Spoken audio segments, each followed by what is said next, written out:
뉴스버스 톡톡이 시작합니다. 최근 여권에서 박홍근 의원이 서울시장 출사표를 던지면서 여권 내에서도 서울시장 후보 경쟁이 불붙는 듯합니다. 오늘은 서울 중구 성동갑을 지역구로 둔 삼선 의원이시고 서울시장 후보군 중에 한 명인 전현희 더불어민주당 최고위원 모셨습니다. 안녕하세요. 안녕하세요. 네, 어서 오십시오. 네, 뉴스버스 반갑습니다. 처음이시죠? 네, 전화 인터뷰는 네, 했는데요. 전화 인터뷰 하셨죠. 오늘 직접 뵙는 것은 예, 처음입니다. 저도 영광입니다. 제가 네. 영광입니다. 뵙고 싶었습니다. 네. 네. 네. 서울시장 출마와 관련해 얘기 이제 좀 집중적으로 좀 여쭤보려고 모셨는데 아직 결단하셨나요? 어떻게 됩니까?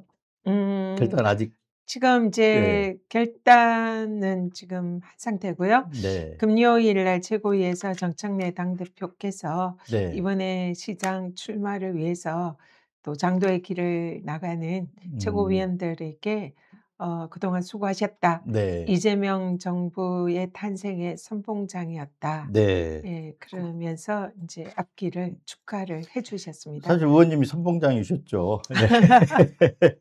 예, 뭐 여러분들 계시지만 네. 의원님도 이제 선봉장으로 활약을 하셨고. 네, 그 중에 뭐 한 네. 명이죠. 네. 네. 근데 하여튼 그 얘기를 하셨다는 건 이제 의원님도 어느 정도 결단했다. 이렇게 이제 그걸 전제로 이렇게 말씀을 드려야 될 것 같아요. 네. 네. 출사표는 아직, 그러니까 소위 말하면 공식 발표는 아직 안 했지만 그런 어떤 단계에 와 있다. 이렇게 네, 보면 이제 되는 거죠. 마지막 결단의 단계, 네. 그리고 이제 준비를 해야 되는 단계에 와 있다. 네. 이런 현재 이 네. 순간은 그렇습니다. 네, 알겠습니다. 네. 그래서 서울시장 출마와 관련 얘기 이제 좀 하고, 그다음에 이제 감사원에서 이제 그 좀 부당한 감사, 이걸로 고초를 겪으시지 않았습니까? 그래서 그 논란의 감사원 얘기, 그리고 사법개혁 문제, 이런 것들을 좀 속속들이 짚어볼까 합니다. 근데 이제 앞서가지고 27일 날 그 추경호 국민의힘 의원에 대한 체포동의안이 이제 통과가 됐는데, 이 구속영장 발부 여부, 이게 이제 전국의 하나의 분수령이 될 것 같습니다. 네. 그것부터 좀 현안부터 하나 좀 네, 짚어볼까 네. 하는데요. 네. 국민의힘이 그리고 추경호 대표도 사실상 이 국회의원의 불체포 특권 포기하겠다. 네. 이렇게 이제 국민들 앞에 약속하셨는데 금요일 날 보인 모습은 매우 실망스러웠다. 네. 결국은 구속이 되지 않기 위한 네. 그런 이제 구차한 모습을 보였다. 이 점에서는 조금 네. 지적을 할 수밖에 없고요. 그러니까 그 어떤 신상 발언 내용을 말씀하시는 건가요? 아니면 신상 발언 내용이겠죠? 신상 발언 내용도 이제 다소 네. 좀 부적절한 부분이 있고 책임지는 모습은 없었다. 네. 이렇게 보고요. 또 국민의힘이 그 체포 동의안 표기를 불참했습니다. 네. 모두 이제 단체로 퇴장을 했는데요. 이 부분도 국민의힘이 불체포 특권을 포기를 한다는 말에 진정성이 있으려면 당당하게 표결에 응해야 되고 네. 거기에 대해서 찬성표를 던지는 게 맞았다. 그렇게 네. 생각합니다. 근데 말과 행동이 다른 모습, 매우 국민들에게 실망을 많이 끼친 모습이었다. 네. 그 이렇게 전에 봅니다. 이제 추경호는 내란과 직접적인 관련된 혐의잖아요. 네. 내란 중요 임무 수행이니까. 근데 그 전에 권성동 의원도 이제 체포동의안 통과가 되고 구속까지 갔지 않습니까? 네. 그때도 불체포 특권 얘기를 했어요. 네, 이번에도 맞습니다. 불체포 특권 얘기하는데 그걸 명분으로 던지지만 뭐 국회에서 본인들이 나 불체포 특권 포기할래 한다 하더라도 이게 표결에 영향을 미치는 건 아니잖아요. 맞습니다. 뭐 민주당이 다수 있기 때문에 통과 네. 가능성 매우 높고, 그리고 그렇다고 하더라도 또 사실 헌법에 규정되어 있는 일종의 의무이기 때문에 네. 국회의원으로서 역할 제대로 해라. 그렇기 때문에 뭐 포기한다고 해서 포기할 수 있는 그런 권한은 아닙니다. 하지만 자신들의 입에서 공당에서 내세웠던 그런 약속이기 때문에 네. 적어도 국민들 앞에서는 그 약속을 지키는 모습을 보여주는 게 네. 책임 있는 자세였다. 네. 이런 지적을 하는 겁니다. 네. 근데 그 추 의원이나 이렇게 입으로 이제 불체포 특권 포기 이런 얘기들을 하는 것들은 하여튼 정치적 그냥 그 하나의 수사라고 볼 수 있는 거죠. 지금 네, 네. 이제 사실상 그런 모습을 보였고요. 네. 그 정치적 수사마저 지키지 않는 그런 무책임한 정치를 보였다. 네. 이 점을 네. 지적하는 거죠. 근데 중요한 게 이제 일단 가결이 됐고 그다음에 구속영장 심사에서 구속영장 발부 여부인데 네. 어떻게 보십니까? 지금 추경호 원내대표가 받고 있는 혐의는 매우 중대한 혐의입니다. 네. 사실상 그 사상 초유의 현직 대통령의 친위 쿠데타, 내란 행위에 대해서 그게 사실상 동조하지 않았느냐 이런 네. 의혹을 받고 있는 거고요. 그렇기 때문에 이게 사실이라면 내란 주요 임무 종사자에 해당되는 매우 중대한 네. 범죄다. 그래서 당연히 영장이 발부돼야 하는 그런 네. 범죄, 중대 범죄다 이렇게 봅니다. 근데 다만 최근에 사법부에 의한 지속적인 특검의 영장 청구를 기각하는 이런 일련의 사태에 네. 대해서 저희들이 매우 우려의 시선으로 보고 있고요. 네. 사법부도 사실상 조희대 사법부로 상징되는 이 사법부가 내란 세력을 비호하는 게 아니냐, 네. 그리고 특검 수사를 방해하는 게 아니냐, 이런 이제 우려들을 저희들이 음. 하고 있습니다. 네. 그래서 이 부분이 사실이라면 지금 추경호 전 원내대표에 대한 영장 발부도 음. 쉽지 않을 수 있다. 네. 이런 이제 걱정을 하고 있는 거죠. 근데 중요한 거는 인제 범죄 사실이잖아요. 네. 아까 말씀하신 네네. 굉장히 엄중한 그런 범죄 사실인데 추경호 의원이 신상 발언하기에 앞서 가지고 정동 네. 법무부 장관이 범죄 사실 그러니까 체포 동의 이유 접수하고 그 이유라든가 이 설명을 좀 하지 않았습니까? 네. 그 범죄 사실로 볼 때는 뭐 100% 통과다 이렇게 네. 보시는 거죠? 범죄의 중대성을 비추어 볼 때는 이거는 무조건 영장이 나와야 되는 네. 사안이다 이렇게 보고요. 더구나 이 계엄 해제 표결 불참 행위를 국민의힘이 마치 그는 뭐 일종의 통상의 법률안 통과 이런 것과 같은 의정 활동으로 뭐 "불참을 할 수도 있지 않느냐." 이런 네. 식의 주장을 하고 있는데요. 정말 매우 무책임한 발언입니다. 그렇죠. 네. 왜냐하면 비상계엄이라는 당시의 그 윤석열의 행위는 헌정 질서를 파괴하고 대한민국이 순식간에 후진국으로 독재 국가로 나락에 빠질 수 있는 네. 절체절명의 상황이었고요. 그것을 '내란 행위다.' 이렇게 지금 보고 있는 거 아닙니까? 네. 그런 내란 행위를 중단하는 비상계엄을 중단하는 유일한 방법은 네. 국회의원들의 계엄 해제 표결입니다. 네. 그래서 헌법상 책무고요. 무너질 수 있었던 헌정 질서를 바로 세울 수 있는 사실상 유일한 네. 책무였습니다. 네. 그 헌법상의 책무를 일부러 하지 않은 이 행위는 정말로 동조행위인 거죠. 엄청나게 네. 중대한 네. 범죄 행위다 이렇게 볼 수 있고요. 그래서 이거를 단순히 계엄해제 표결, 국회 표결하는 게 뭔 음. 잘못이냐 이런 주장을 하는 것은 네. 국회의원에게 주어진 헌법상의 책무를 너무나 우습게 보는 거고 '국회의원 자격이 네. 없다.' 이렇게 프레임을 봅니다. 전환하는 건데 맞습니다. 예. 그 당시에 인제 그 전으로 돌아가서 보면 김민석 최고위원이 여러 차례 경고를 하지 않았습니까? 계엄에 대해서. 그런 일이 일어날 수 있다는 경고를 했을 때 뭐 많은 사람들이 이렇게 '설마.' 이런 생각을 하고 있지만 거기에 대해서 국민의힘 의원들도 그런 일 뭐 하여튼 다 '비상계엄이 불법이다.'라는 것을 이미 인식을 하고 있는 그런 상황이었잖아요. 네. 맞습니다. 그렇다 그러면 그 상황이 현실화됐을 때 당연히 본회의장으로 들어와야 되는 게 맞다고 보는 거잖아요 지금. 네. 네. 네. 추경호 의원 같은 경우는 이 법성을 다툴 여지마저 없는 거잖아요. 네. 그 인식의 여지마저. 맞습니다. 네. 본인은 분명히 당시에 비상계엄이 위헌이라는 걸 네. 인식을 했을 거고요. 네. 포고령 하나만 보더라도 제1 호가 국회의 권능을 완전히 무력화하는 그 네. 내용을 담고 있습니다. 국회의원들 정치활동 금지. 그래서 포고령 위배의 경우 차단한다. 이거는 누가 네. 봐도 명백한 위헌 비상계엄이기 때문에 그 비상계엄을 해제시키는 건 당연한 국회의 책무인데 네. 그걸 알면서도 방해한 것은 매우 중대한 범죄라고 볼 수밖에 없죠. 네. 이제 추경호 의원이 그 당시에 원내대표였고 그 또 인제 그 당시 그 방에 모였던 의원들이 또 친윤 의원들이 있었잖아요. 네. 그래서 만약에 영장이 발부되면 추경호 의원은 한 명의 문제로 끝나는 게 아니잖아요. 네. 국민의힘이 내란 정당이라는 어떤 이미지를 네. 갖고 가는 거잖아요 이제. 네. 네. 그리고 실제적으로 인제 그 다른 어떤 의원들에 대한 어떤 그 행태도 한번 따져 봐야 될 법적으로 따져 봐야 될 그런 네. 상황이 되는 거잖아요. 네네. 정청래 대표도 만약에 그게 확인이 되면 "위헌정당 해산감이다." 네. 이런 얘기를 여러 차례 했습니다. 네네. 그래서 인제 이 구속영장이 발부되면 구속영장이 발부가 되면 추경호 원내대표의 내란 동조 행위에 대해서 네. 법원이 일차적으로 인정을 했다 이렇게 볼 그렇죠. 수밖에 없고요. 그러면은 구속, 기소로 이어집니다. 근데 영장이 발부가 되든 발부가 되지 않든 기소가 될 가능성은 매우 높고 당연하다 생각하고요. 만약에 추경호 전 원내대표가 기소가 된다면 네. 이것은 위헌정당 해산의 결정적인 사유가 될 수 있다 네. 이렇게 생각합니다. 왜냐하면 관련된 내란에 관한 이런 기존의 대법원 판례를 보면 정당의 중요 당직자, 예를 들면 대표라든지 원내대표 등 핵심 중요 당직자의 발언이나 행위가 이 위헌정당을 그러니까 가늠하는 매우 중요한 잣대다. 네. 이런 취지의 판결도 있고요. 추경호 의원은 원내대표지 않습니까?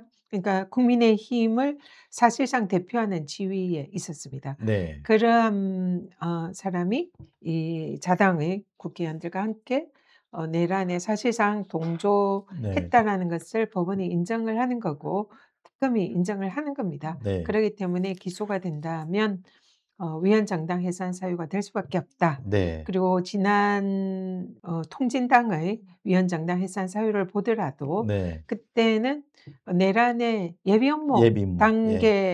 단계에서도 정당이 국민의힘 당시 전신에 네. 의해서 사실상 위헌정당 해산된 거 아닙니까? 그러니까 네. 자신들의 기준에 의해서도 이것은 음. 위헌정당 해산 사유가 될 수밖에 없고 네. 거기에 대해서는 아마 민주당도 절차를 밟을 수밖에 없다 이렇게 보입니다. 그럼 이제 내년 지방선거 같은 경우는 어떤 내란 심판 네. 이 이슈, 이 프레임이 상당히 어떤 선거에 영향을 크게 미칠 수 있는 그런 상황이 될 수 있겠네요. 그럴 가능성이 네. 높고요. 사실 국민의힘이 그런 상황까지 가지 않으려면 스스로 결자해지해야 됩니다. 네. 윤 어게인 이렇게 그런 터무니없는 주장이 아니라 지금 윤석열 세력과 절연을 하고 그 내란 동조 행위에 대해서 정말 통렬한 반성을 하고 거기에 대한 법적, 정치적 책임을 지는 모습을 보여서 네. 결자해져야 한다. 스스로 그래서 정당 네. 해산을 하는 것이 음. 그런 법에 의해서 헌법에 의해서 외부에 의해서 자당이 해체되는 것을 네. 막을 수 있는 방법이 아닌가. 그러니까 스스로 예. 먼저 정당 해산해라. 네. 예. 그게 국민의힘이 그나마 살 수 있는 방법이 아닌가 생각을 합니다. 네. 근데 건전한 지금 보수 정당으로 한 번 더 갈 수 있는 네. 기회가 그나마 생기는 거죠. 네. 근데 지금은 사과하라 그래 사과조차도 지금 계엄에 대해서 안 하고 있지 않습니까? 지금 국민의힘에서 네. 일부 의원들에 인제 의해서 비상계엄 1주기를 맞이해서 1년이죠 그냥. 네. 네. 우리가 기념할 필요는 없는데. 네네. 1년입니다. 네. 비상계엄 1년을 맞이해서 네. 어 "사과해야 되는 거 아니냐." 이런 음. 주장이 나오고 있다고 합니다. 네. 근데 그 사과는 사실상 진정성이 없는 사과죠. 음. 국민들 눈속임용 그런 보여주기 쇼 만약 사과를 한다 하더라도 네. 그게 불가하다 생각합니다. 그건 국민에 대한 예의도 아니고요. 진정성 있는 사과라고 보기도 어렵고요. 할지 안 할지 모르지만. 네. 그래서 진짜 진정성 있는 사과와 반성을 한다면 방금 말씀드린 대로 스스로 해체해야 됩니다. 네. 네. 이게 인제 만약에 영장이 발부되면 그런 움직임들이 인제 과속화되고 네. 할 수 있는데 만약에 아까 우려했던 그런 상황대로 이 기각이 되면 오히려 국민의힘이 거꾸로 더 갈 가능성도 있지 않나요? 지금도 추경호 의원이 그날 신상 발언을 하면서 "정치 공작이다. 내란몰이다. 특검이 어떤 지금 여권의 어떤 정치 도구화되고 있다." 이런 주장들을 하지 않았습니까? 지금 조희대 사법부의 일련의 흐름을 보고 영장 판사들의 계속적인 영장 기각 이런 사태를 보면 영장 발부가 안 될 가능성도 있다고 네. 생각합니다. 그렇지만은 만에 하나 영장이 발부가 되지 않는다 하더라도 그것이 곧 추경호 전 원내대표에 대한 면죄부는 아니다. 면죄부는 아니다. 네. 네. 그래서 특검이 틀림없이 기소를 할 것이고요. 할 수밖에 없습니다. 네. 그래서 특검의 기소에 의해서 법에서 상응한 그런 형벌, 처벌을 네. 받을 거다 네. 생각하고요. 그래서 이 국민의힘이 위헌정당이다. 이 부분은 바뀌지 않는 진실이 될 거다. 네. 이렇게 봅니다. 그 한덕수 전 총리 같은 경우도 구속영장이 기각됐는데 지금 네. 재판을 보면 다 드러나지 않습니까? 네. 네. 그렇습니다. 네. 저도 뭐 하여튼 인제 꼭 구속이라는 게 뭐 도주 증거인멸을 따지기 때문에 안 될 수도 있지만 그렇다고 재판에서 유죄를 부인하는 건 아니잖아요. 예. 내란 특검에 좀 뭔가 비상의 카드가 있지 않을까 이런 네. 좀 사실 생각도 듭니다. 이게 마지막 특검 입장에서는 마지막이 진짜 이게 마지막에 어떤 뭐랄까요? 이게 화룡점정 같은 네 네. 그런 어떤 마지막 고비거든요. 네. 고비이면서 특검이 인제 사실상 12월 14 일인가요? 14 일이면 끝나는데 이게 마지막 작품이 될 가능성이 있는 거죠. 네. 네. 특검법에 따르면 이 사실상 플리 바게닝 음. 그러니까 좀 뭔가 협조하는 진술을 할 경우에는 형에 대해서 좀 배려를 할 수 있는 이런 규정이 들어 있습니다. 네. 그래서 한덕수 전 총리에 대해서 이번에 특검의 구형량이 다소 좀 낮지 않았냐, 네. 미흡하지 않냐 네. 이런 지적들이 많이 있지 않습니까? 저도 물어보려고 했는데 예. 징역 15 년이면 쪼끔 너무 네. 행한 범죄에 비해서는 매우 음. 낮은 수준이고 적절하지 않다. 그렇게 인제 저희들은 보고 있고요. 그래서 그 부분에 관해서 '왜 내란 특검이 저렇게 낮은 형량을 구형했을까?' 이런 이제 좀 의문이 드는 것도 사실입니다. 음. 그래서 거기에 대해서 인제 여러 가지 해석이 나오고 있는데 그중에 하나가 한덕수 내란 총리가 네. 사실상 특검에 상당히 협조하고 그러니까 특히 추경호 예. 자기 것도 인정을 어느 정도는 해서 하면서 네. 다른 인제 혐의자들에 대해서 음. 사실상 증거가 될 수 있는 그런 증언들을 많이 한 게 아닌가 네. 이런 인제 추정들을 하는 음. 거죠. 그중에 추경호 대표에 대한 음. 그런 인제 확실한 그때 입증을 통화를 주지한 했었기 때문에 네. 알 수 있는 그런 위치에 네. 있었던 거죠. 고런 부분이 있지 음. 않았나 뭐 이렇게 인제 추정을 하는 거고요. 만약 그것이 사실이라면 추경호를 구속시킬 수 있는 결정적인 음. 트리거도 될 수 있겠다. 뭐 이런 음. 생각도 듭니다. 충분히 그런 추정이 가능할 것 같습니다. 네. 근데 그런 부분이 있었다 그러면 인제 구속영장 실질 심사 과정에서는 네. 특검이 어느 정도 인제 현출이라 그러죠. 네. 내놓겠죠. 네. 예. 그렇다 하더라도 한덕수 전 총리에 대한 이 구형량이 적절하다는 건 전혀 아니고요. 네. 그는 매우 인제 턱없이 음. 뭐 진짜 그 중대성 범죄의 중대성에 비해서는 사실상 국민들이 용납하기가 힘든 그런 낮은 구형량이었고 이 부분에 대해서는 유감이다. 특검은 예 무기징역 말씀드립니다. 구형을 했어야 되는 거 아닌가 맞습니다. 싶어요. 네 네 네. 네.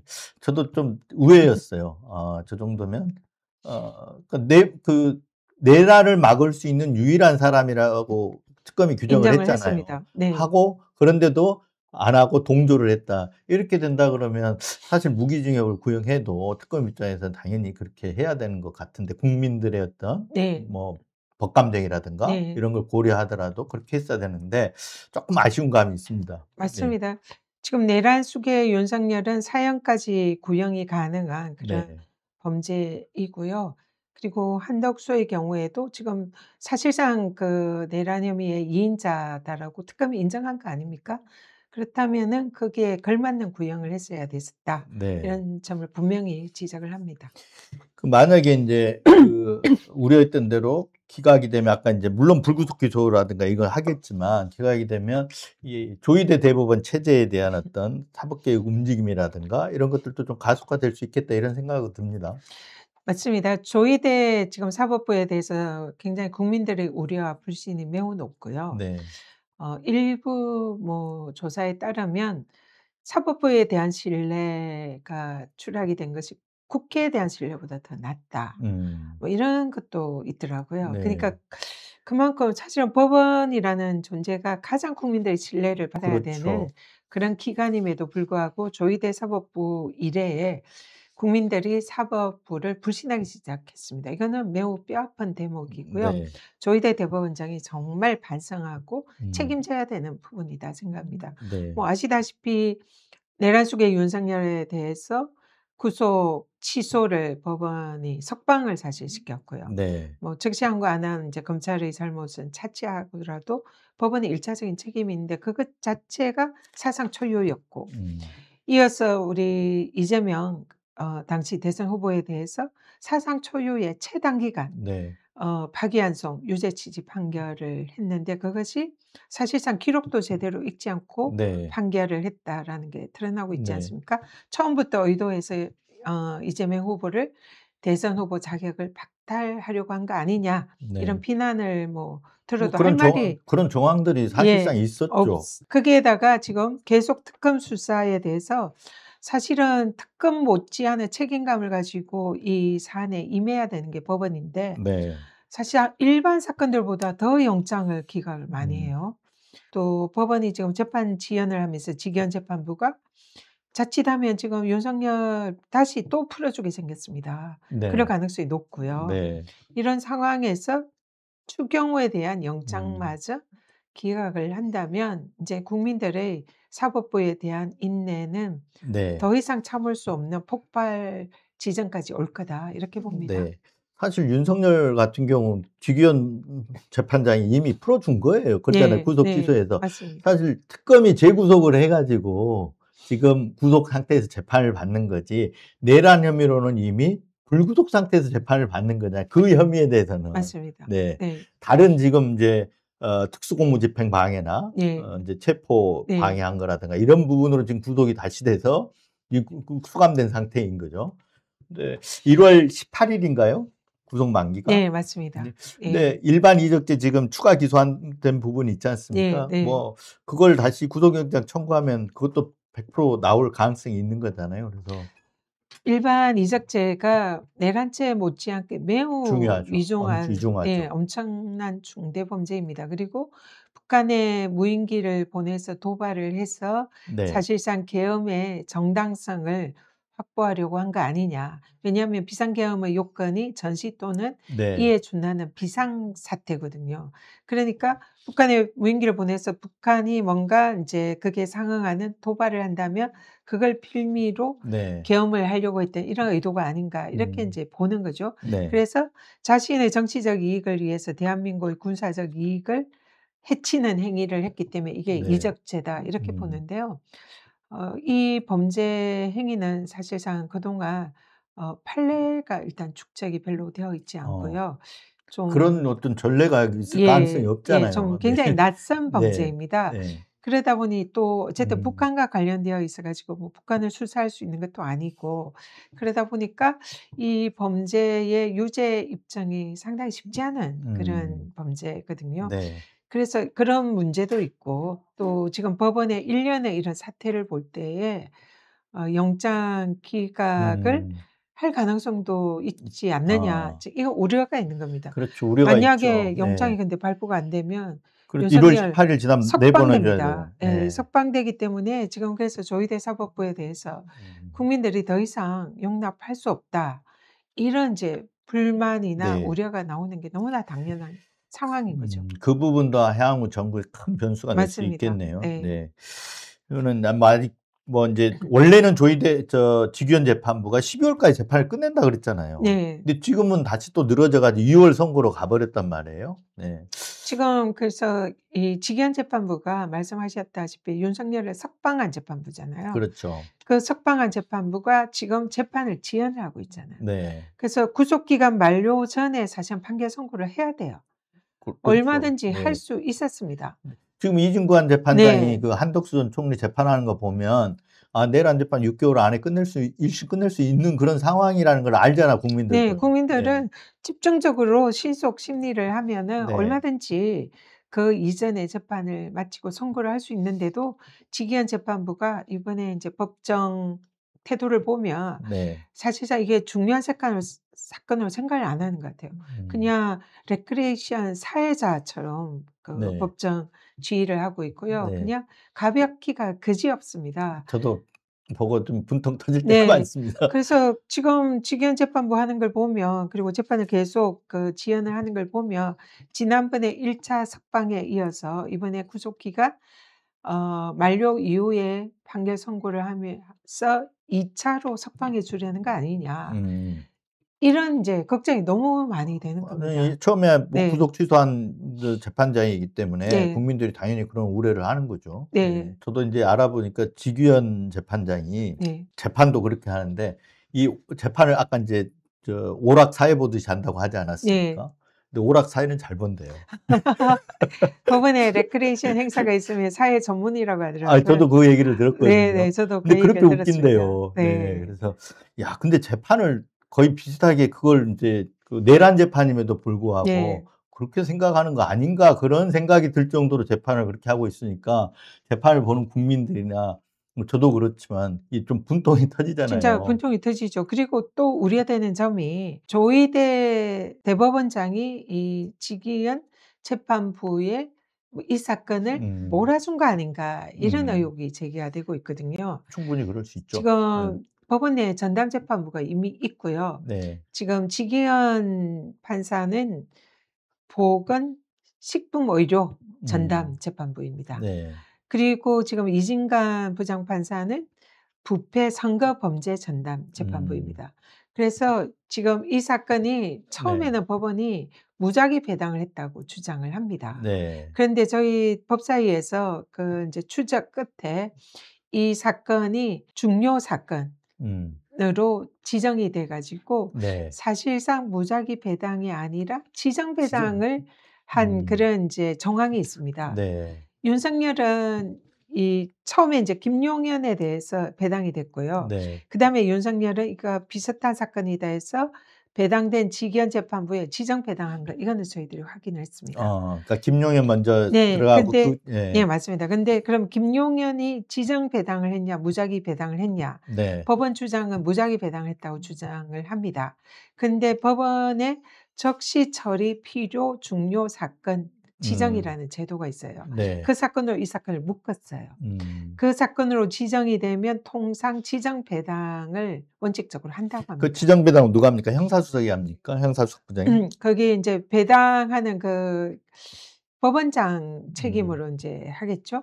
근데 음. 여기에 만약에 지정 배당으로 했다면 당연히 부패 선거 범죄 전담 재판부로 가야죠. 네. 부패 선거 전담 재판부 부장 재판부가 네.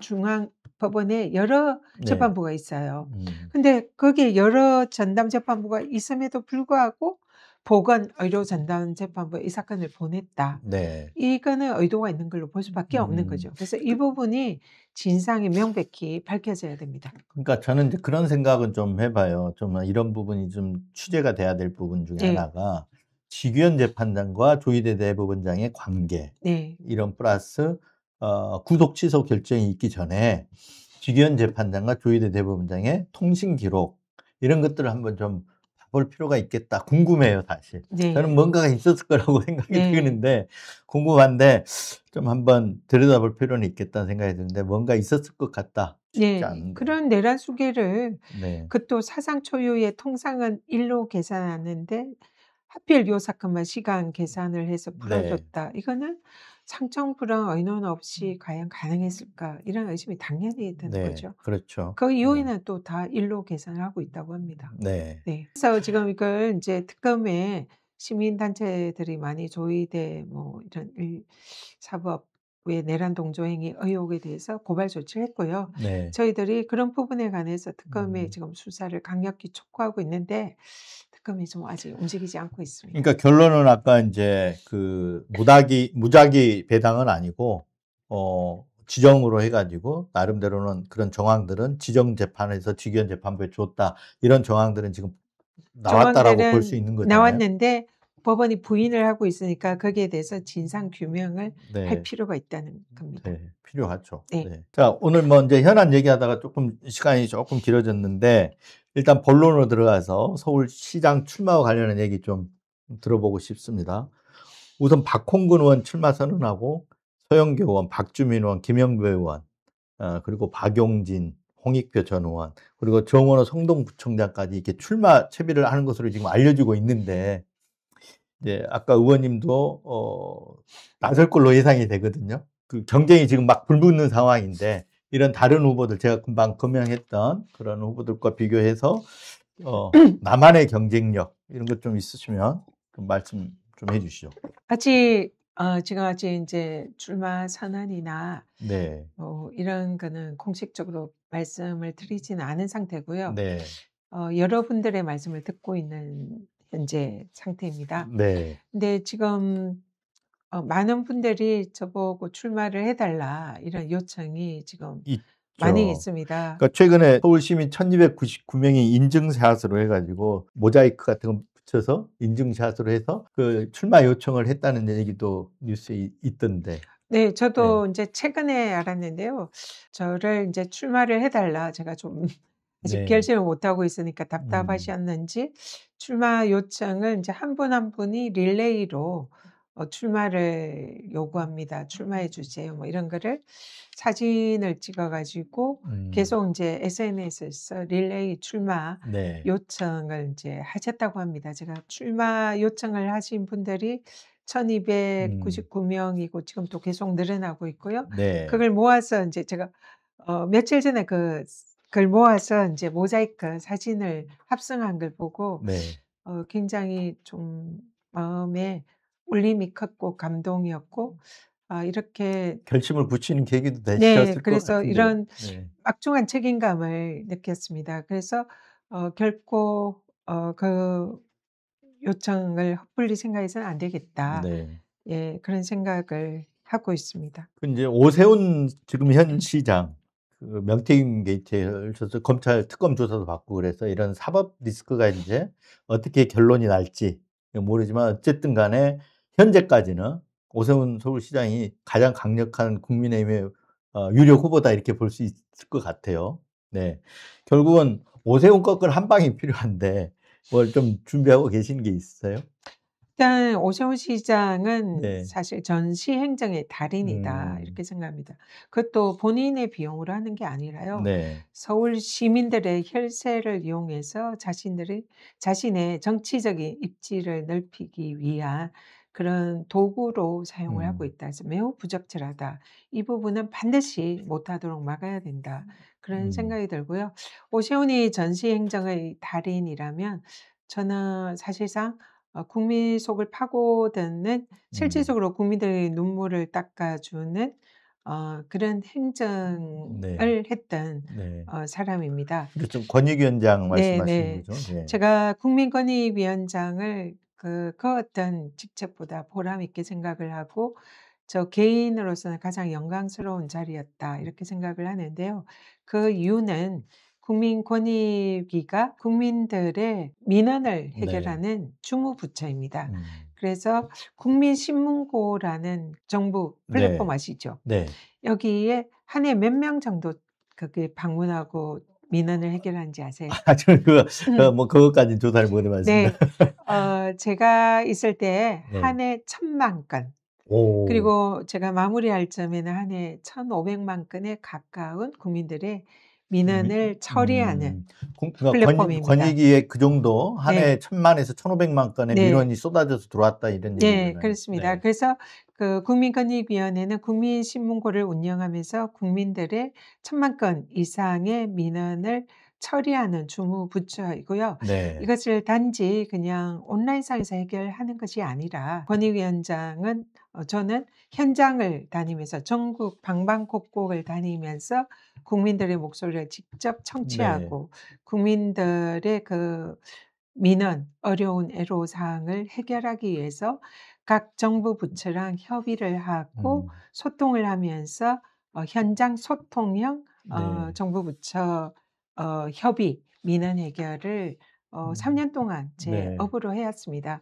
그 과정에서 국민들과 소통하고 실제로 보여주기가 아니라 국민들의 아픈 사연을 듣고 눈물을 닦아 주고 음. 그것을 권한 있는 정부 부처 기관과 서로 협의를 해서 조율을 해서 실제로 음. 해결을 하는 그런 일을 해 왔습니다. 그러기 때문에 이 보여주기식 전시 행정하는 음. 오세훈 시장과는 확실히 네. 차별성이 있는 음.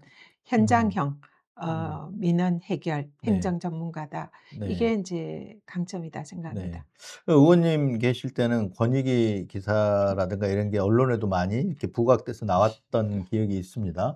그리고 그때는 권익위, 인권위 이런 기사들이 많았는데 윤석열 정부 때 가는 권익위, 인권위가 사실상 사라져 버렸어요. 맨 논란의 대상만 되고 그랬었는데 굉장히 인제 다른 것 같아요. 그리고 인제 이런 또 하나 인제 우리 당내에서의 강점은 제가 이재명 당대표 시절 인제 함께 전당대회에서 당선이 돼서 1년 가까이 인제 호흡을 맞춰 왔고요. 네. 그래서 이재명 대통령의 정치 철학을 누구보다 잘 알고 함께했던 그런 음. 이제 거의 유일한 후보인 셈이죠. 그리고 이재명 대표와 함께 내란을 네. 함께 싸워서 종식시키고 이재명 정부를 출범을 시킨, 네. 어떻게 보면 굉장히 인제 영광스러운 아까 처음에 일이었고, 모두에 인제 말씀하셨던 예. 선봉장 역할. 네. 네. 그 우리 인제 정청래 대표께서도 인정해 주셨지만 네. 이재명 정부 탄생에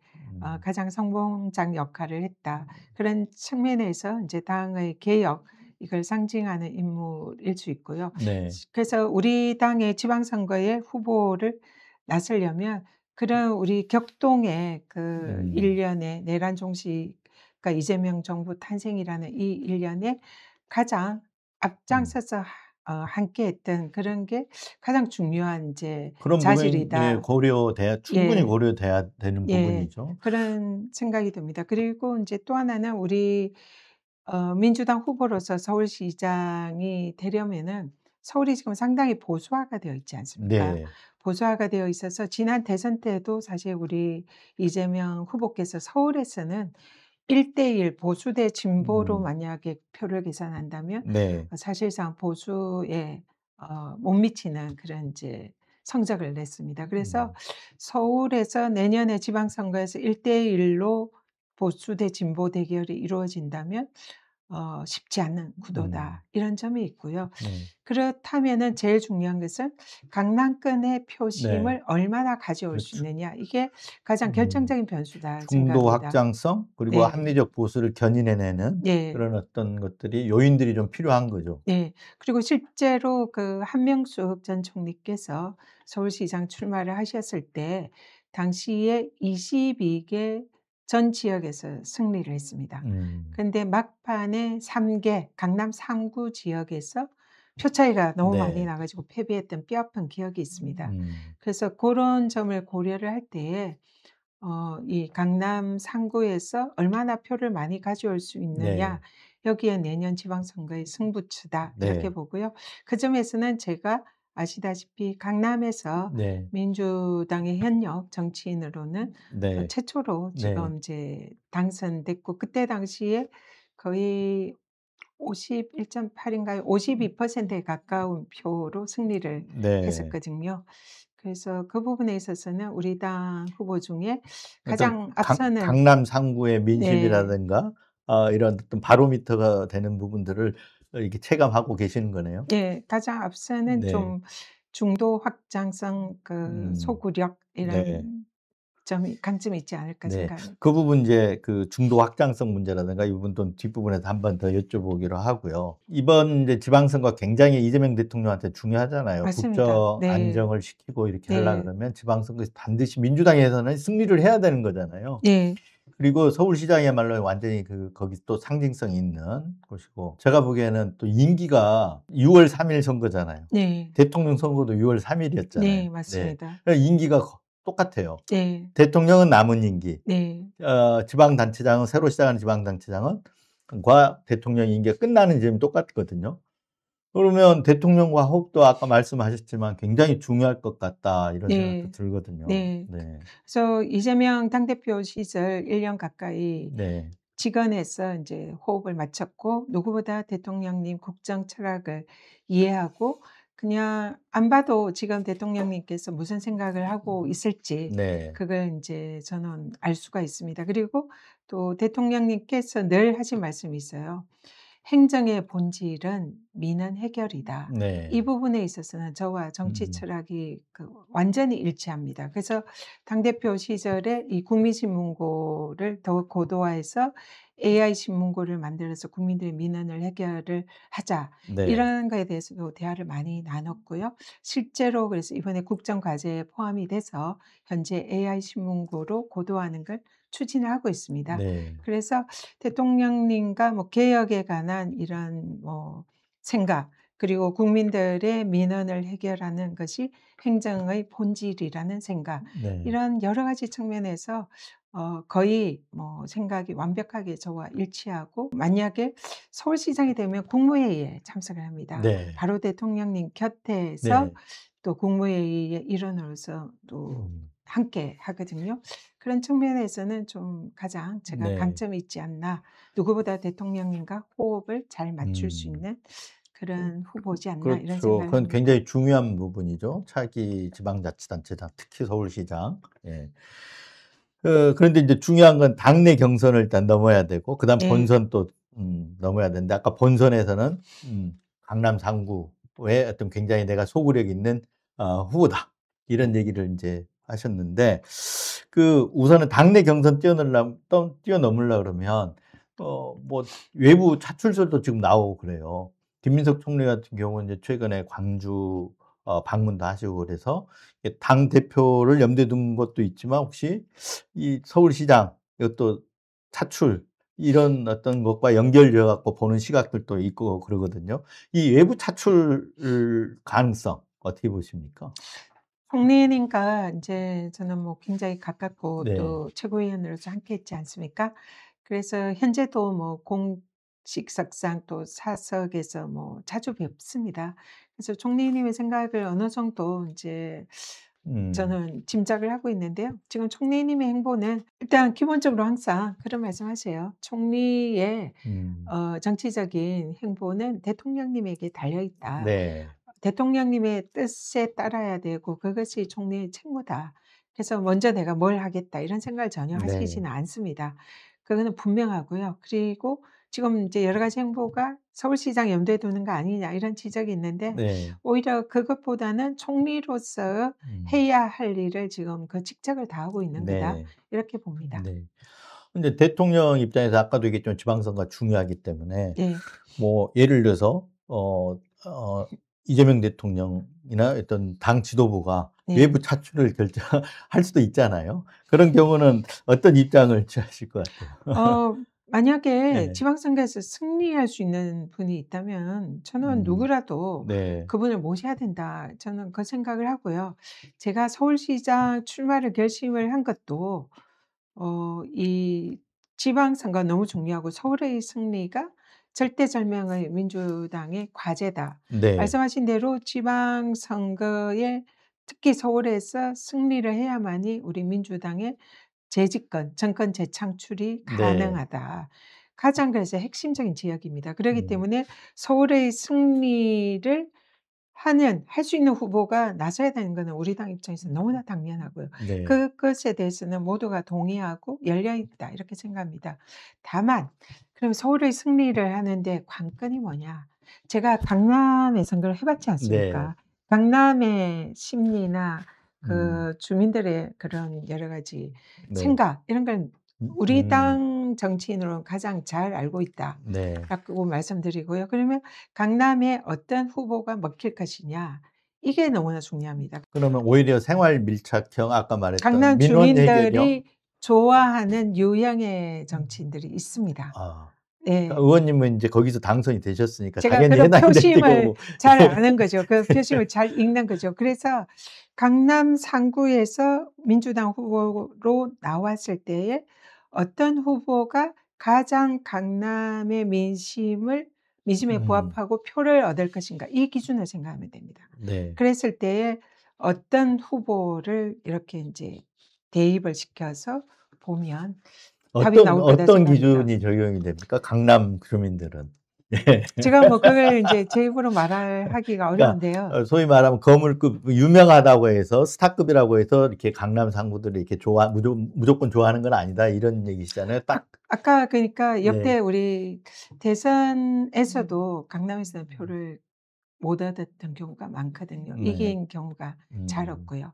서울시 선거에서도 유력 정치인들이 나왔지만 많은 분들이 나오셨지만 강남에서는 표를 거의 얻지 못했습니다. 네. 그래서 그냥 유력 정치인이고 유명한 사람이라고 무조건 강남에서 음. 표를 찍어 주지는 않는 것 같습니다.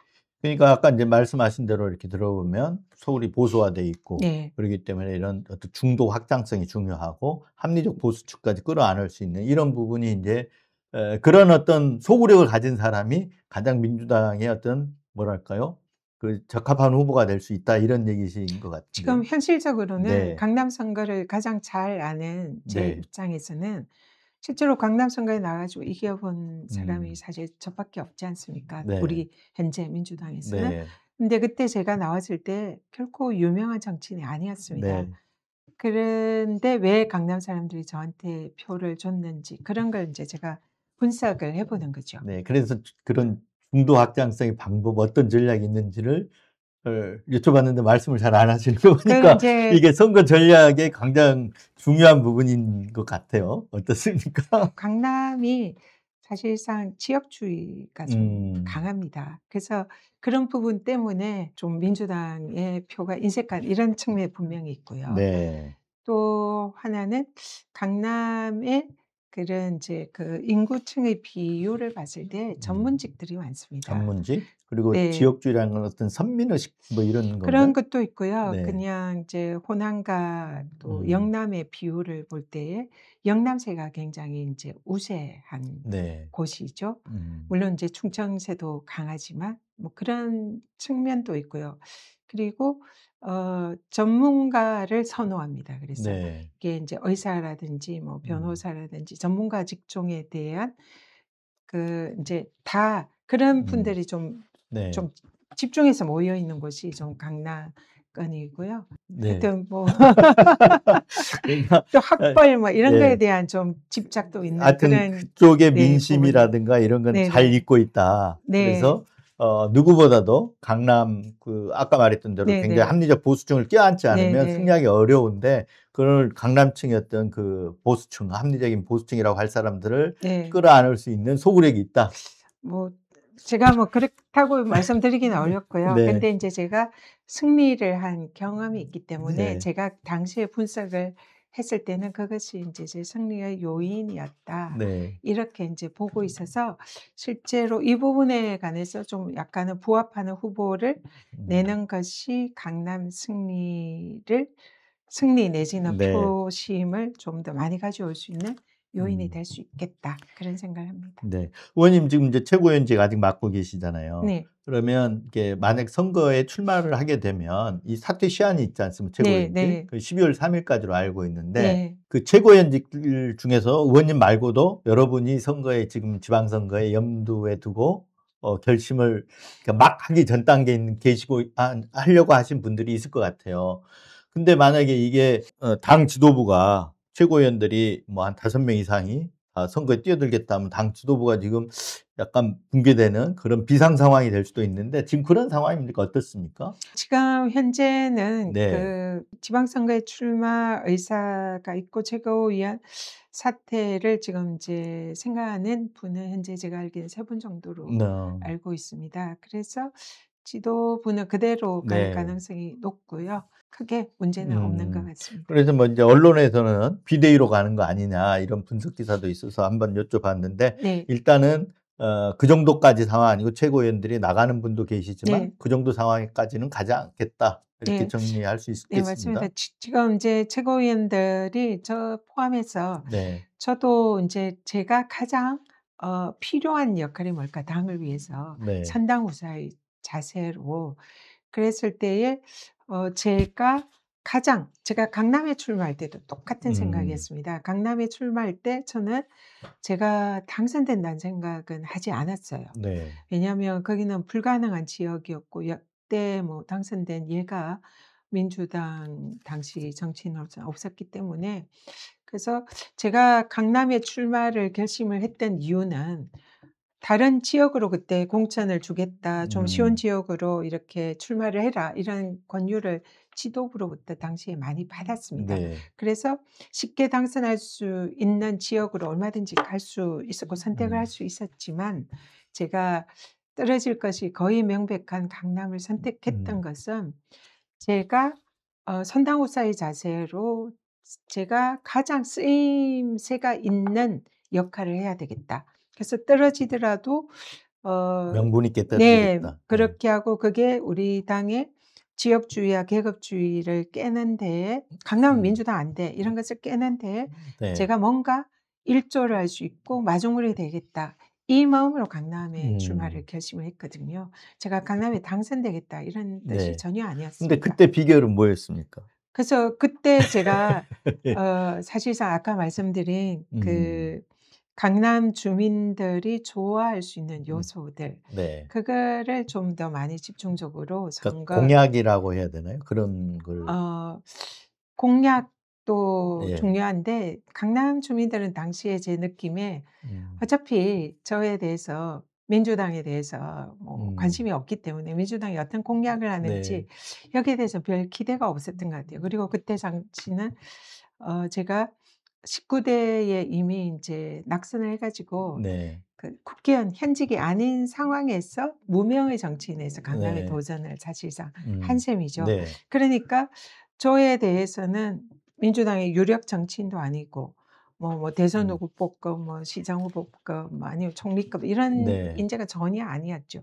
그럼에도 불구하고 제가 인제 강남 주민들의 그 표심을 자극을 한 거죠. 일단은 음. 동질성이 있고 네. 여러 가지 그들과 같은 뭔가 안에 함께할 수 있는 이런 전문 사람이다. 직종 변호사 이걸 굉장히 네네. 강조를 하셨겠네요. 그래서 뭐 그래 인제 네. 이게 서울 전역에 우리 당의 후보로는 좀 맞지 않은 전략일 수도 있는데, 네. 뭐 지역 출신이라든지 인제 음.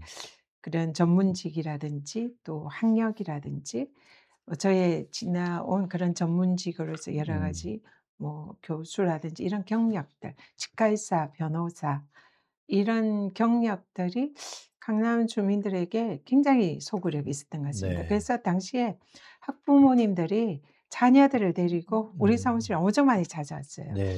"우리 애의 뭔가 롤 네. 모델이 되어 달라. 우리 네. 애랑 사진 좀 찍어 달라." 선거에선 그게 굉장히 또 중요한 부분인데요. 예. 네. 그래서 그런 거기가 또 교육의 음. 중심지라는 그런 게 또 강하잖아요. 네. 그래서 교육에 대한 이런 인제 자녀들의 교육의 하나의 롤 모델 뭐 이런 것들이 네. 좀 당시에는 좀 네. 먹혔던 것 같습니다. 네.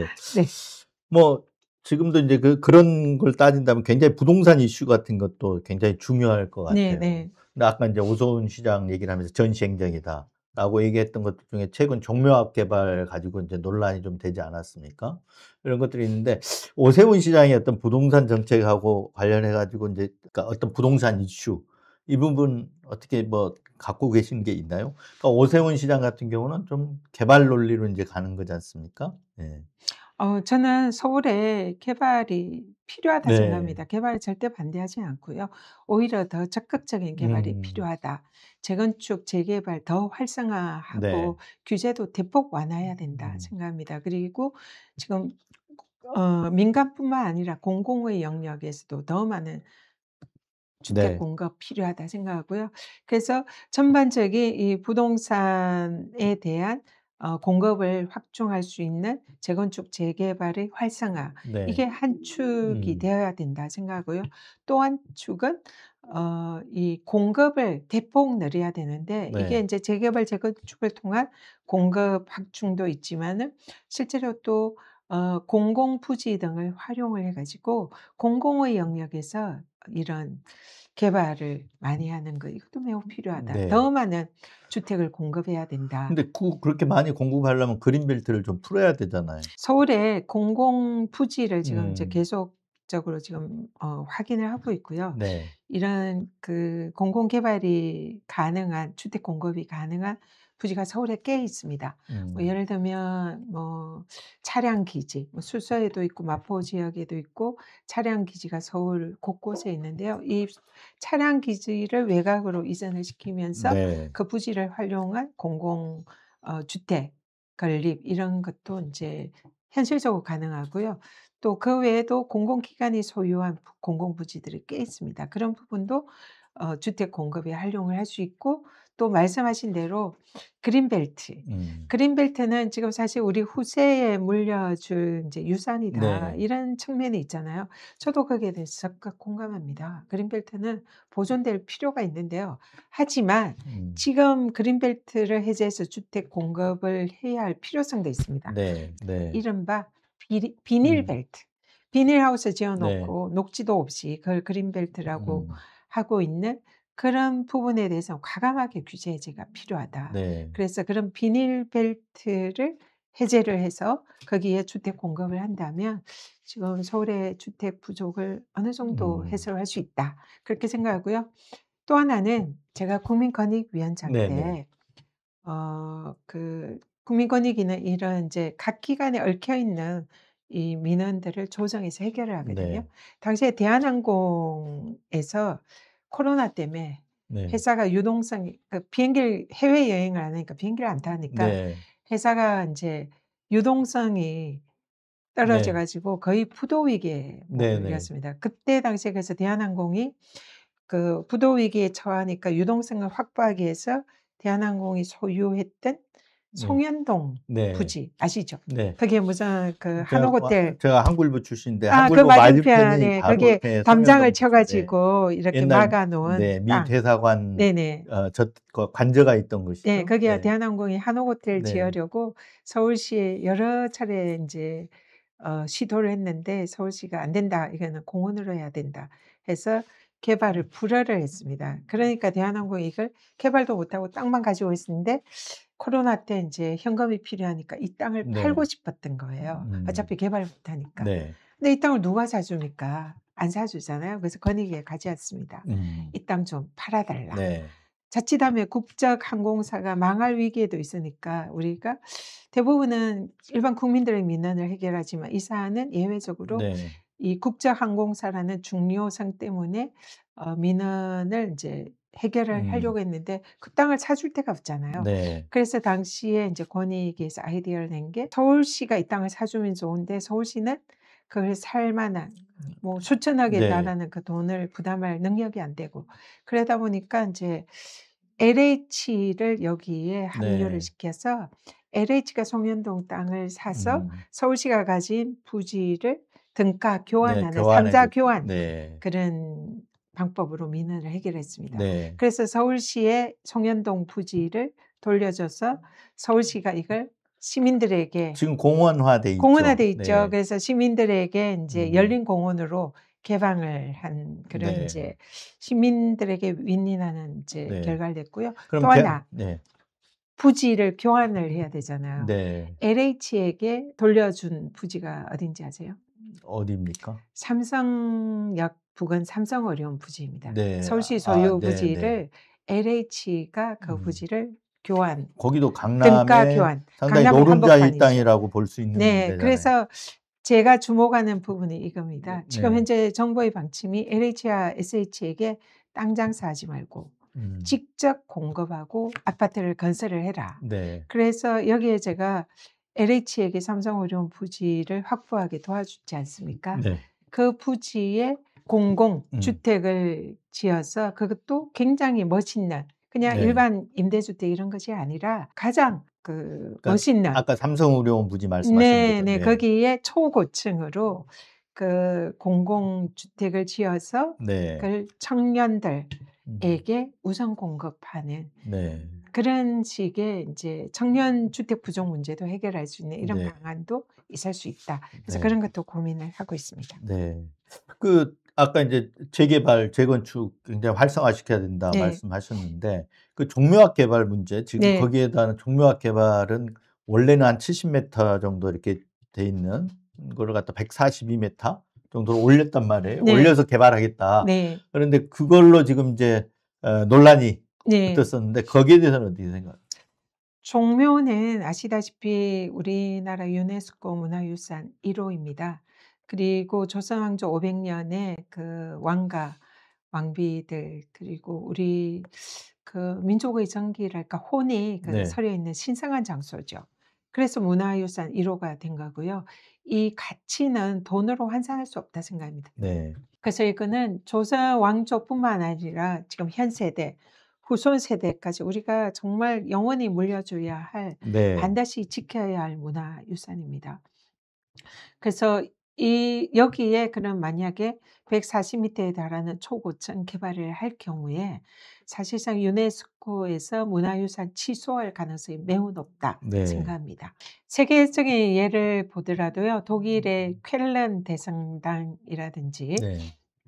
이 문화유산 부근에 개발을 함으로써 문화유산 등재가 취소된 사례들이 꽤 있습니다. 음. 한번 취소되면 그리고 다시 복구는 어렵고요. 네. 그러기 때문에 정말로 신중한 개발이 음. 필요합니다.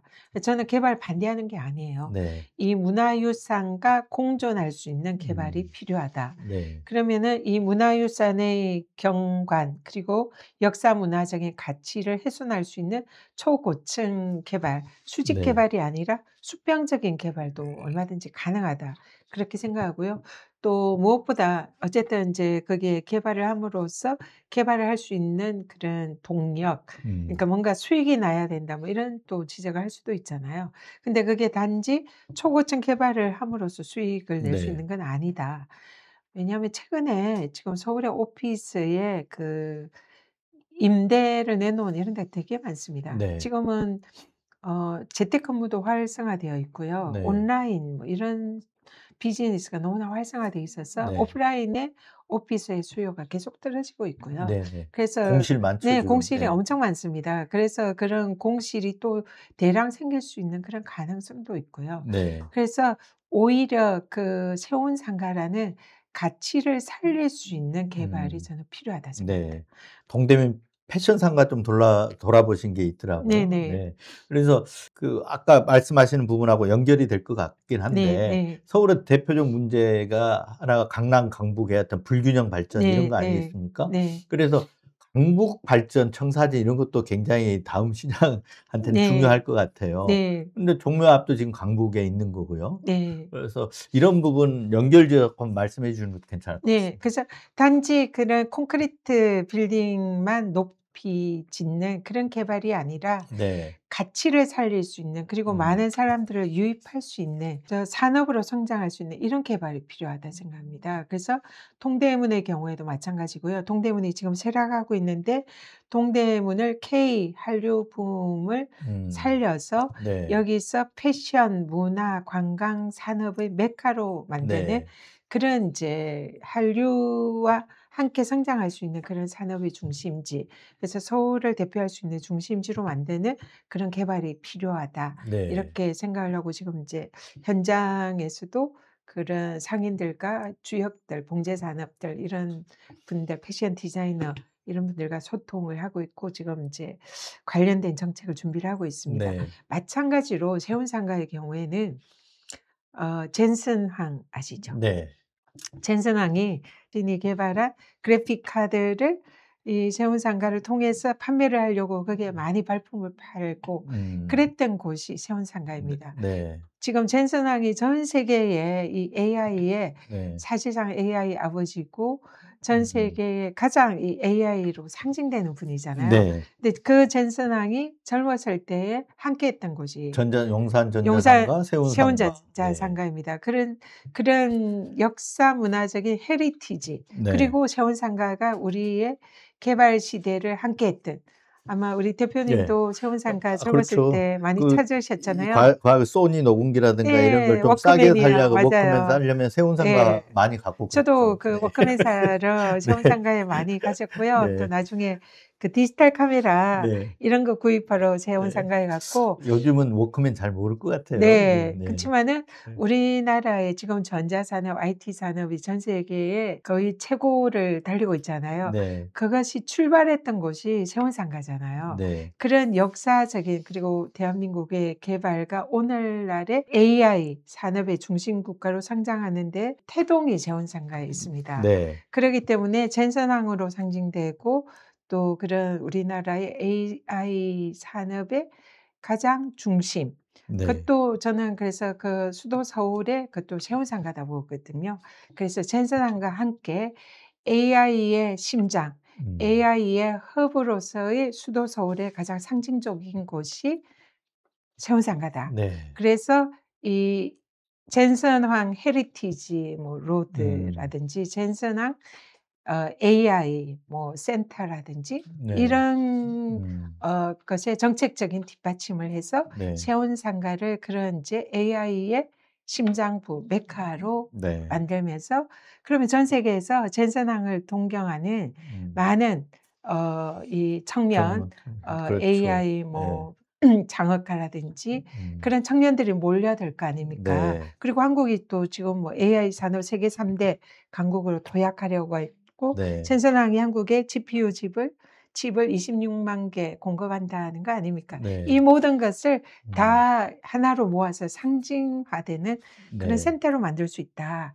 그래서 그렇게 그냥 단지 콘크리트 건물을 수직으로 높게 짓는 게 아니라 네. 세운상가만이 가진 가치, 서울의 가치, 거기에다가 네. AI를 접목한 젠선항을 네. 우리가 이용할 수 있는 그렇죠. 그런 인제 하나의 그런 어떤 문화적인 마케팅인 예, 거죠. 헤리티지로 만들 네. 수 있어서 네. 여기가 서울을 대표하는 AI 음. 산업을 만들 수 있고 그걸 통해서 전 세계에 관광객을 유치할 수 있고 그것과 함께 종묘라는 그 상징적인 네. 그런 그 문화유산, 관광지 거기에다가 인근의 광장시장으로 네. 상징되는 K푸드 음. 거기에다가 아까 말씀드린 동대문이라는 패션. 세계의 패션, 네. 문화, 관광의 메카 이 모든 것을 접목을 시키면 이 K 서울의 문화의 하나의 네. 어떤 그게 또 인근의 뭐 네. 경복궁이라든지 고궁.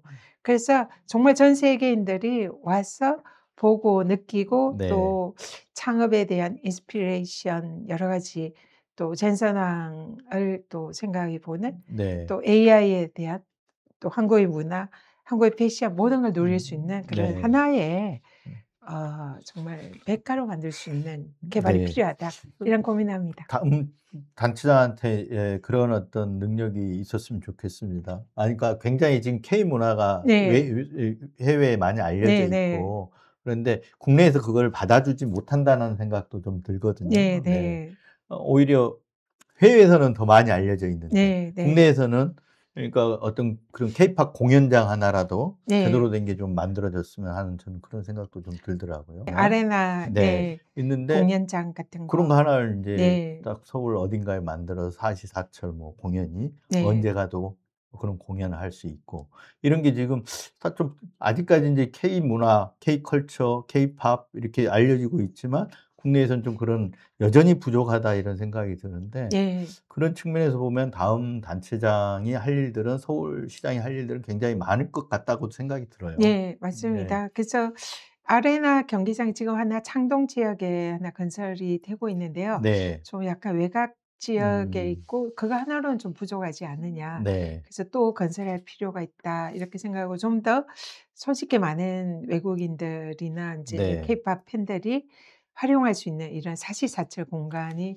필요하다는 데 적극 공감을 하고요. 네. 또 이 케덴의 네. 상징되는 지금 전 세계에서 지금 서울을 주목하고 있지 않습니까? 네. 남산 밑에 아레나 경기장이 있는 줄 알았는데 정작 한국에 와 보니까 없다 그러는데 네. 사실 남산 밑에 뭐 건설할 수 있는 공간은 지금 현재는 쉽지는 않은 것 같지만 그렇죠. 어쨌든 그런 공간이 필요하다는 건 분명해 보이고요. 네. 또 동대문 경우에는 전 세계에 유명합니다. 네. 동대문 이래서 동대문이 한국에는 다소 과거의 유물처럼 생각이 들지만 세계인들은 음. 동대문을 한국의 뭔가 패션, 음. 문화 이런 것과 네. 결부시켜서 굉장히 인지도가 높거든요. 그래서 인제 동대문 현장 둘러보는 네. 그 1 번으로 가신 곳이 동대문이신 거죠? 예. 그래서 네. 그런 인제 가능성을 음. 확인을 하고 이것을 어떤 식으로 이 바늘은 껴야 소말인데 네. 진짜 어떤 식으로 이것을 진짜 만들어 볼 것인가. 저는 한번 네. 결심하고 추진하면 끝장을 보거든요. 그러기 네. 때문에 단지 공언에 그치지 않고 뭐든지 반드시 해냅니다. 네. 그러기 때문에 동대문에 대해서도 제가 일단 한번 네. 제대로 네. 동대문을 전 세계의 패션 문화 산업 음. 메카로 한번 만들어 보고 싶습니다. 네. 네. 그리고 동대문은 원스톱이에요. 음. 여기가 우리 전태일 열사로 상징되는 안타까운 일입니다만 봉제 산업이 배후에 있습니다. 그리고 네. 지금도 봉제 산업에서 많은 인제 제품들을 동대문 시장에 이렇게 인제 출고를 하고요. 네. 그리고 많은 또 디자이너들이 여기에 동대문을 중심으로 활약을 합니다. 그리고 그런 젊은 디자이너들이 해외에 인제 그 유명한 뭐 스파 브랜드 뭐 네. 자라라든지 뭐 이런 그에 못지않은 정말로 음. 그 훌륭한 톡톡 튀는 아이디어로 패션 네. 디자이너들이 음. 많이 활동을 하거든요. 그리고 동대문이 지금 인제 그 나이 든 분들이 상인을 많이 하지만 여기에 좀 더 국가나 지자체에서 음. 지원을 많이 해서 여기를 좀 더 디지털화 네. 시키고 온라인으로 접목을 해서 그러면 전 세계인들이 자기 안방에서 동대문을 쇼핑할 수 있는 네. 이런 길도 열 수가 있습니다. 음. 그런 거는 인제 나라에서 좀 더 지원을 해야 되겠죠. 네. 그리고 이태리, 밀라노처럼 음. 그 TDP가 네. 한가운데 있으니까 음. 그걸 활용을 해서 연중 패션 네. 쇼를 하면서 전 음. 세계인들이 찾아와서 한국의 패션을 즐기게 하고 네. 무엇보다 K 한류 네. 스타들을 활용을 해서 여기에 인제 그 음. 패션을 좀 인제 많이 홍보하게 하고 알리고 이러면은 사실상 큰 음. 산업으로도 클 수 있는 길이 열릴 수 있다. 아까 결단하기 뭐 전 단계라 그러는데 말씀하시는 거 보니까 나름대로 많이 준비를 하신 것 같아요. 고민을 많이 하고 있고요. 네. 예 그런 걸 좀 정말 현실화하고 싶어서 네. 고민을 합니다. 마지막으로 하나만 여쭤볼게요. 그 최혜병 특검 네. 수사 결과 발표를 했는데 네. 전반적으로 어떻게 평가하십니까? 좀 아쉽습니다. 네. 최병 특검이 지금 구속을 시킨 피의자가 임성근 사단장 1 명밖에 없습니다. 네. 그리고 나머지는 한 열 몇 명이 구속영장 청구했지만 다 기각이 됐습니다. 음. 법원의 잘못이 일차적이다 생각합니다. 이런 정말 중요한 수사에 대해서 우리 한 명의 장병, 음. 단지 한 명의 장병이지만 그것이 상징적으로 가지는 그 의미는 정말 크잖아요. 네. 우리의 아들을 딸을 군대에 나라에 믿고 나라를 네. 지키라고 보냈는데 그 장병의 생명을 그 국가가 지켜주지 못했고 오히려 죽음으로 내몰았습니다. 네. 이거는 정말로 그 국가의 기본적인 책무를 망각했고 음. 그것을 파헤치는 그런 정의로운 그 박정훈 대령의 수사를 대통령이 나서서 막았습니다. 네. 이거는 국기문란입니다. 음. 너무나 중요한 사안인데 여기에 대해서 특검도 그렇지만 사법부, 조희대 사법부가 그 네. 중요성을 전혀 인식하지 못하는 음. 그런 행태를 보였다. 네. 그래서 이 수사가 사실상 제대로 되지 못하고 그것의 음. 중요성에 비해서 너무나 어 그러니까 결과가 쪼끔 기대에 좀 많이 못 미친다. 미쳤다 이렇게 볼 수 예. 있는데 인제 안타깝다. 앞으로 또 그런 생각이 중요한 듭니다. 거는 네. 수사도 수사지만 중요한 건 공소유지 네. 아니겠습니까? 네. 네. 법원이 그래도 사법 정의를 바로 세우는 책무를 잊지 않았다면 여기에 네. 대해서 수사 외압 행사자들에게 단호한 네. 심판을 내려주기를 정말 바랍니다.